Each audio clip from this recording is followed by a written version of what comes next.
Hey guys, so today I am opening up the center hole of my four rims for my Volvo Laplander. It's an off-road vehicle, and the reason that I need to open up the center holes is that I'm fitting spacers to this car, and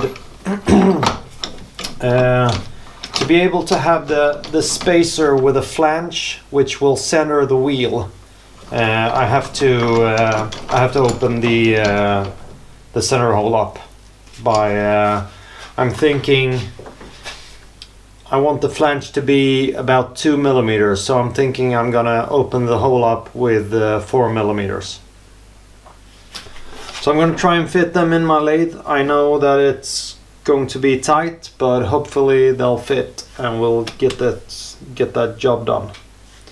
And I'm using my 4-jaw chuck for this because it's the best thing to use, and hopefully that'll do the job.